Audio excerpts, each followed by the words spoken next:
Hello, Augies Worldwide. I'm Dave Kassler, amateur radio call sign KE0OG, here with another episode of Ask Dave.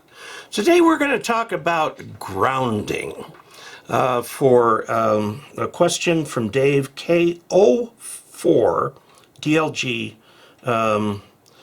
He's in northeastern Florida. Okay, I've been to Florida. I spent my first tour in the Air Force at MacDill Air Force Base, and I'm quite familiar with the lightning problem he talks about. There was lightning every day, all the time.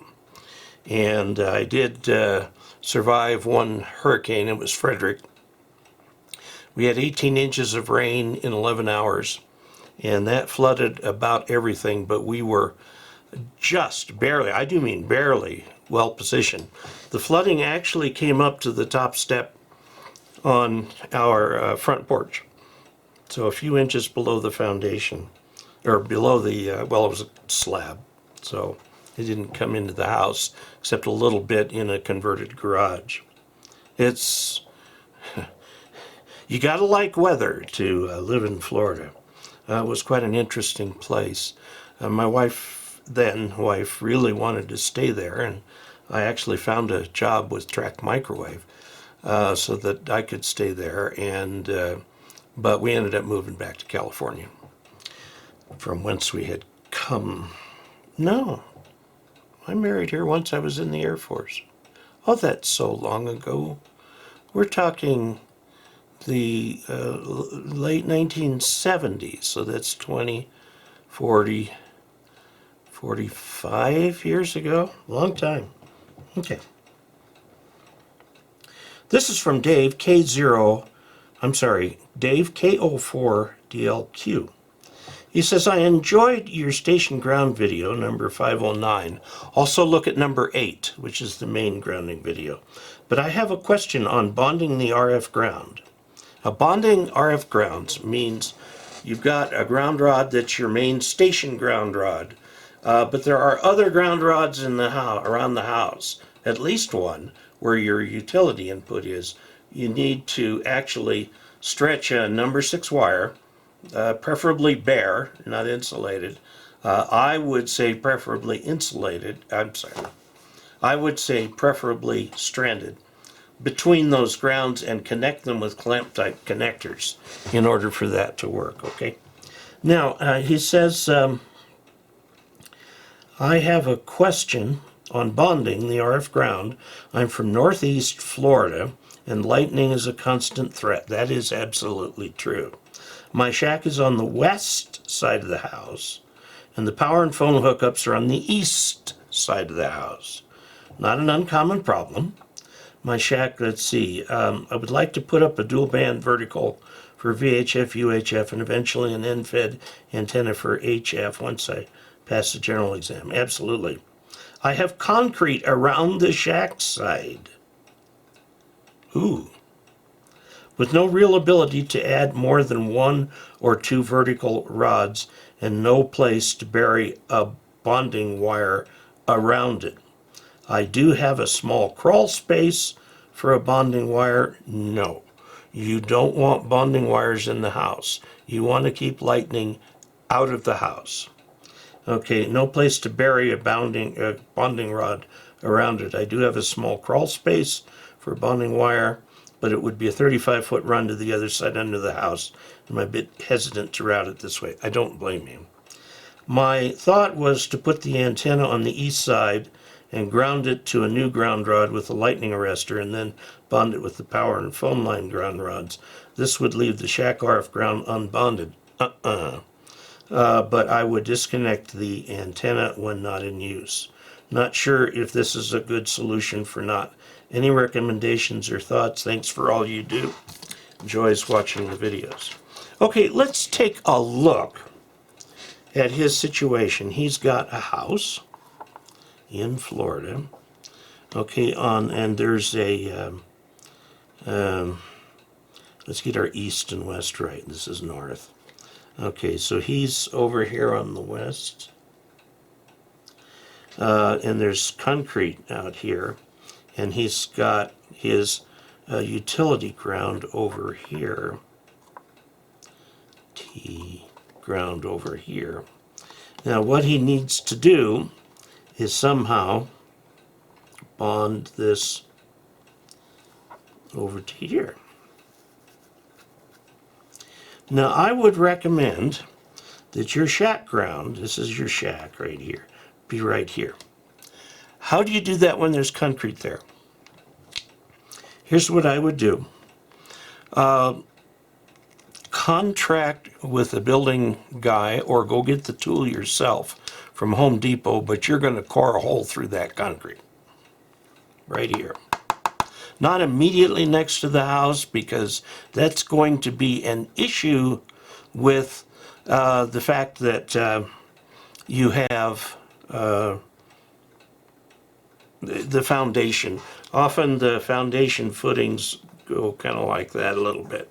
So you want to get it out a foot or so from there. Now what you're going to do is put flower baskets up against this so people don't trip over it. But you're going to come out a foot, core a hole about that big around, drive the ground rod down, okay, leaving a little bit above so you can attach to it. And then bring your ground out here to that. Now, as you said, you can't bury the bonding wire here, so you're going to have to kind of attach it or staple it right at the to the concrete here and to the foundation. Better if you can actually staple it to the ground within an inch or so of the house. And then you'll go underground here, and I would put a ground rod here and a ground rod here and bond those, and an electrician would be able to do that for you. And then you've got a good ground here for antennas that leave from here or go up on the roof or whatever they are. You've got your single point grounding stretch thingy here, and everything in your shack is bonded to that, okay? And then you've got, you know, you may want to attach your end-fed half wave down here. There's lots of trees in Florida, so you may have some trees that you can use to put that antenna up. I would put the inverted V or whatever antenna you have directly above your shack, okay? Or get a pole, like if you take a cross-link fence top rail, they're about 10 feet long, put two of them together, the two halves slide into one another, put your antenna up here, put that pole right here, put a bracket around where it goes next to the house, and then a ground strap here to the ground rod here, okay? And then you've got your coax coming off of that, and it's going to come to a lightning arrestor down here, okay? And then from there it's going to go into the shack. It's going to be attached to your radio, and your radio is going to be grounded to here. So is your power supply, and so will your HF radio. Once you get your HF radio, will ground to there. And then the antennas will come to the radios, okay? All right? And that'll do it for you.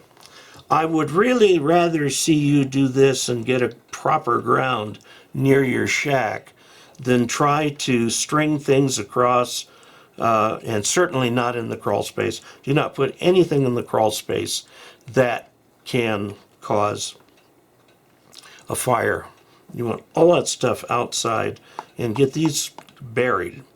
Now, if you were really into this, you would put a hole here between the pad and the house so that you could bury that. But then you've got this little strip of dirt that's going to forever be growing weeds, and probably not the ideal thing. So just put tack it down. You can get from building supply. You're going to have to put some nails into concrete, and there's a way to do that. This is weird, I know, it's the truth. You can buy a portable gun. It's an orange thing like this, and you put a little shell inside of it, a powder thing, close it all up real good, hold it and whack it with a hammer, and the shell will fire and drive that nail down into the concrete. If you don't know how to do that, find a friend who does, or get a contractor. And then put that above ground, which would be number 6, stranded bare wire there, and put flower pots against the house or something like that. Okay, so I hope that helps. It's an idea. What I'm trying to emphasize here is the importance of a good ground right next to your shack, with minimal distances from your in-station single point ground to the station single point ground, which is that RF out there. Bring all antenna coaxes down to that point where they go through lightning arresters, and the lightning arresters are attached to the ground rod, or get one of those entry panels or something for right there. And make sure you're grounded properly. When you do HF, you will find that you will get much less noise on your antenna if you ground it there rather than grounding it here. Okay? And I would ground at the corners here too, because that's an awful long run there for that. You can add some ground rods. Ideally, they're every 6 or 8 feet, but that'll do it. Okay, so I hope that answered your question. I'd like to talk to you about the giveaway coming up. This is the giveaway. It's giveaway number 2, okay, and it's for the month of September 2021. If you're watching this after that, go to a more recent video and find out what the giveaway number is. The number is very important. It's giveaway number 2. Okay, I got a few cards here that are for giveaway number 1, and they didn't quite make it in time, but I think at least 100 did. This is what I've got so far for it. I've got quite a few of these, and I'll shuffle those up but good before the drawing. So that's what's being given away. And to submit an entry, send it to Dave Kassler, KE0OG, giveaway number 2, or just the number 2 prominently. And it's P.O. Box 98, Ridgeway, Colorado, 81432. It's the same address as on QRZ. Okay, and send either it on your QSL card or a postcard or a regular size envelope with a single sheet of paper inside that's got your name, call sign, your shipping address, where you want this shipped, and then your phone number in case I have questions. I don't need your email, okay? Now, when I am done with the drawing, all of the losing entries go straight into the trash. The winning entry goes into the box and back to the winner, okay? And I will ship it priority mail. I ship via the post office, priority mail. At one time I had a connection through PayPal with UPS, but it's not there anymore, so I do all my shipping through the Postal Service. Note that the Postal Service is getting slow in its old age, and it can take up to a week for a first-class letter to make it from some far-flung corner of the United States to me here in Colorado, okay? So mail prior to about the 23rd or so, and then it will get to me in time for the drawing. Very good. If you'd like to support this channel financially, you certainly may. Go to dkassler.com/support. One of my favorite ways of support is Patreon. You can go on Patreon and become a patron of this channel, converting whatever you want a month into channel funds. And you can actually just pick any amount that you'd like.